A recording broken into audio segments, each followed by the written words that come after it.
Hey, what's up, y'all? It's me, Nate Almighty, and I'm back with another Powerful Full Force Season 3 Theory and Production video. We're going to be doing another ghetto reaction to the Movie Bot YouTube channel, and the topic of his video is Dmac is still a problem. Let's listen along and go along with Movie Bot, and let's see some things that we can take away from this and contribute towards other theories that everyone on the internet may be thinking about. All that and more in today's video. Like, share, comment, subscribe if you're new here, because this is going to be another banger.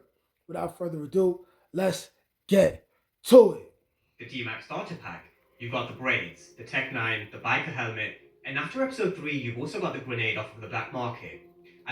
That grenade right there, that grenade was for the writers to solidify Dmac as somebody who's going to be around, somebody that does have some kind of a strategic mind, and somebody that is very, very dangerous. He is the Tommy Egan of the next generation of power. Posted this over on X where I normally tend to just post breaking news, but on the odd occasion I will drop a joke or two. And because it was a big episode for Dmac, a big episode that will have a knock-on effect and a snowball effect on Dmac himself, his Uncle Tommy and the CBI, that boy putting in work. I thought, why not? This kid genuinely is crazy, and he did let off a big grenade in terms of what will follow now between Tommy and Diamond. He is a psychopath.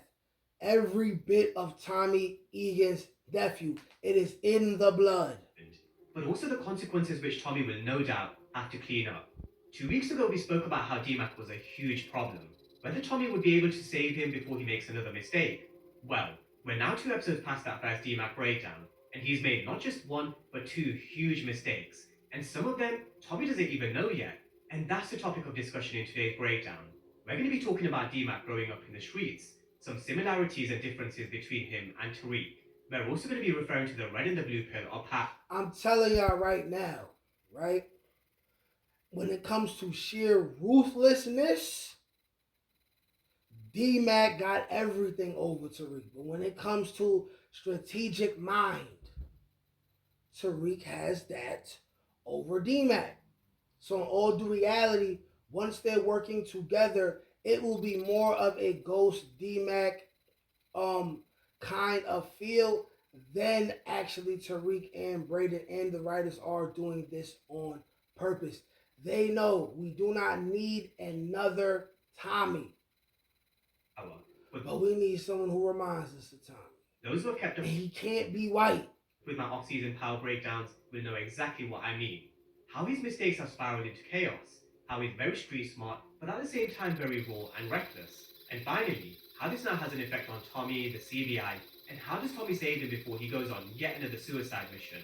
In all things Powerful Force Season 3. Let's go! Hey, but I'm from the streets, man. What else am I supposed to be doing? Anything else. Now, before we get to the chaos that Tommy, you can't save that nigga, just like nobody can save your ass. Dmac's causing in Season 3, I do think we do need to supply some context, because context is definitely important. We have to remember the character that we were introduced to back in Season 1. He was chaos to begin with, shooting up JP's bar, wanting to be down with the CBI, trying to impress Jannard and wanting to make a move with Marshall's cousin, and then crashing out, crash dummy. He's still a crash dummy right now. And being cut out of that deal. He was also shot towards the end of Season 1. It really has been chaos from day one with Dmac, and I do see a lot of comparisons with Tariq from the original Power in the comment section and across social media, especially because both of them happen to be Tommy's nephews. I do think it is normal to compare the two because both are kids around the same age, both are stupid, raw and smart at the same time, both happen to be Tommy's nephews, whose first kills also ended up being dirty cops. Tariq killed Ray Ray back in Power and Dmac killed Seamus. Dmac taking the gun from JP's drawer in Season 2 also reminded me of the time Tariq took the gun from Angela's cupboard from her apartment back in. Very stupid of Tariq, but this is what we all knew. Tariq was very like slow, but smart, but slow and reckless. Power, and then the gun in the backpack. That was also another nice Easter egg and a callback to Tariq being caught with his in his backpack in OG Power. Okay. I personally think Tariq has been through a lot more than Dmac has, in terms of consequences that is, losing loved ones and losing family members, which is something Dmac definitely still needs to feel. And Yes, Dmac has not lost anybody close to him yet due to what he does in the streets, but we all know that's coming. go through, he still needs to feel that pain that Tariq went through when he lost Reyna. He needs his actions to have consequences because even though Nutty Boy died in the mission in episode 3, Dmac literally just shrugged it off. He needs to have real consequences to his actions. Yeah, and I'm not sure, did Nutty Boy really die? Did he really die? That's up in the air. Now, Also, that other guy that was mourning the death of Nutty Boy, matter of fact, I'll save that for another theory. on the flip side, Dmac is definitely street through and through. He's been wild from the jump, just like he told Marshall in this conversation in episode 3. I mean, a grenade off the black market. This kid absolutely is crazy. My son went on the dark, deep web, got a grenade, and threw the grenade at his enemies. Now, if that's not something a Tommy Egan of the same age would have done in 2025, then I don't even know who the fuck Tommy Egan is. Because Tommy would have did that shit. Chaos. And I think that's why the audience like Dmac. We like watching chaos in power.